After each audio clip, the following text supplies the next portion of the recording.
خدای ورو سوال کړی وایي چې کله یو انسان په کتاب کې قصه لیکي قصه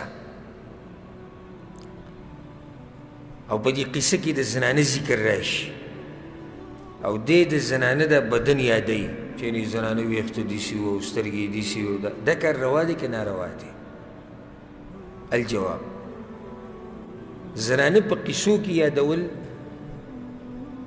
په کتابونو کې دغه قصې لیکلي او په دې کې زنانه یادول دا په دوه قسمه دي یا خو به دی داسې زنانه یادوي چې هغه به معلومه وي څنګه زنانه معلومه لکه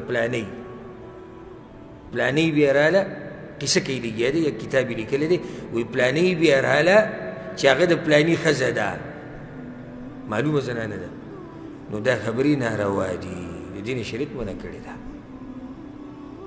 ته څنګه د یو زنانې نوم ولې به د هغې محاسن ذکر کړې او د هغې صفات ذکر کړې د هغې ویښته داسې وو او د هغې سترګې داسې وې او د هغې پوزه داسې وه دا خو ته فتنه جوړې فحاشي م خورې او پردۍ زنانه م شرموې د زنانو اوصاف بیانول د هغوی د بدن اندامونه بیانول دا حرام دي ها په قیسو کې د زنانه اوصاف ذکر کول چې زنانه معلومه وي دا خو حرام شو خیالي قصه کې زنانه اوصاف بیانول څنګه دي اوس دا بله مسله شوه نو اول خو د علماو په دې کې اختلاف دی چې دا خیالي قصې جایز دي او که نه بعضې جایز کوي بعضې نه جایز کوي خو که جایز هم شي بالفرض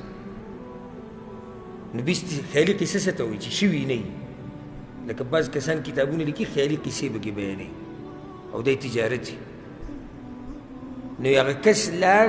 پلاني ځي ته هلته یوه ښځه راله اوس که دی په دې قصه کې دومره پورې ووایي چې ښځه راله او صحیح ده څه خبره نه کوم علما چې خیالي قصې جایز کوي هغه دې ته هم جایز وایي او که داسې ووایي یوه ښځه راله چې د هغې شونډې داسې وي او د هغې ملا داسې وه او د هغې مټې داسې وي د هغې ویښته داسې وو اوس دا حرام شو ولې حرام شو نه جنۍ خو معلومه نه ده لکه که دی چې اوصاف یې بیانوي جنۍ شرموي نو موږ ووایو چې جنۍ خو دلته معلومه نه ده خیالي قصه ده خیالي قصه ولې ناروا دي فحاشي عام کېږي بارک الله فیک د فحاشۍ طرف ته دعوت دی او د یو انسان ذهن غلط کار ته ځي اوس یو هلک لګیا دی قصه دغه قصه په کتاب کې وایي یا یې اوري په ټي وي کې په ډش کې په هر ځای او جنۍ راله او داسې وه او داسې وه نو ته ځان کنټرول کړی دی د غلطو کارونو نه دې د لاسه به دی هغه کارونه څه کړي هغه شروع کړي الله وی واجتنبوا قول الزور هر د ګناه د کار نه به ځان لرې ساتي دغه شان ان الذین یحبون ان تشیع الفاحشه کم خلک چې مؤمنانو منځ کې فحاشي خوري د هغوی دپاره سخت وعید والله اعلم